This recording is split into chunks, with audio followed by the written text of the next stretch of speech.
I speak on behalf of Baltic states, Latvia, Lithuania, and my own country, Estonia. We thank the Presidency for convening us at this crucial moment for international peace and security. Russia's war of aggression against Ukraine constitutes one of the gravest breaches of international law and the UN Charter since its adoption 80 years ago. Despite repeated calls by the General Assembly to stop the aggression, Russia continues its brutal assault on the Ukrainian nation, which began with the illegal occupation of annexation of Crimea in 2014 and continued with a full-scale invasion of Ukraine in 2022. This is totally incompatible not only with the status and responsibilities of a permanent member of the Security Council, but also with those of any UN member state. The scale of human tragedy Russia has inflicted in Ukraine is unimaginable. Millions of homes have been destroyed and families torn apart. Tens of thousands of children have been abducted and deported to Russia, subjugated through so-called re-educational programs with their roots and identity are systematically erased. We continue to call on Russia to grant full access for the UN and independent monitors to the occupied territories, to the prisoner of war camps in Russia, and to the areas under occupation.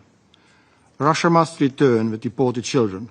Russia must release all civilian detainees. In response to the recent peace effort by the United States, Russia has only intensified its campaign of terror against Ukrainians. Russia has not held back even from targeting and damaging diplomatic facilities in clear violation of the Vienna Convention.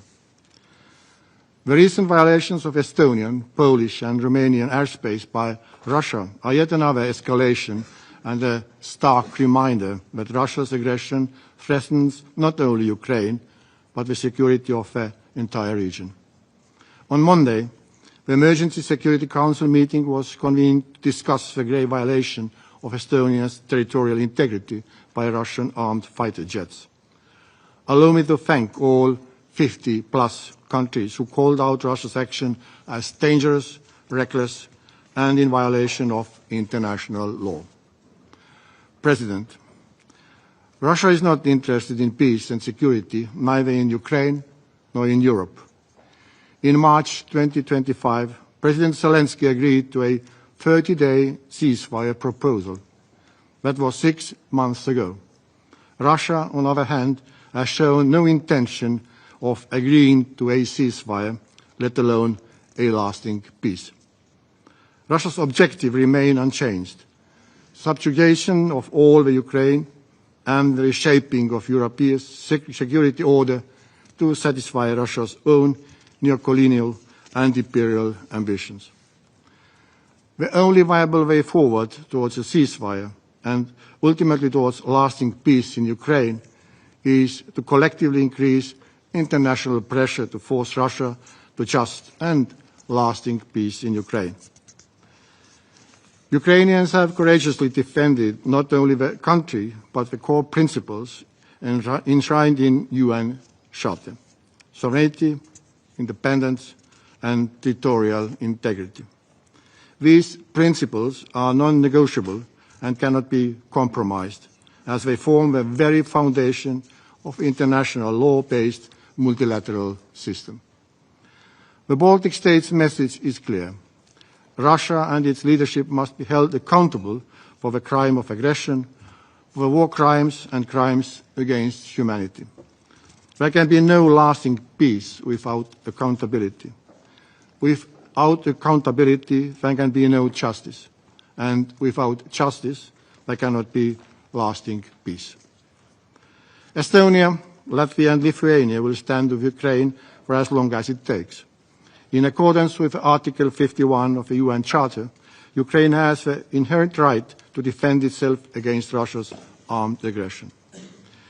Defending Ukraine's freedom means for us defending the sovereign equality of all member states, large and small, the core principles of which the United Nations was founded.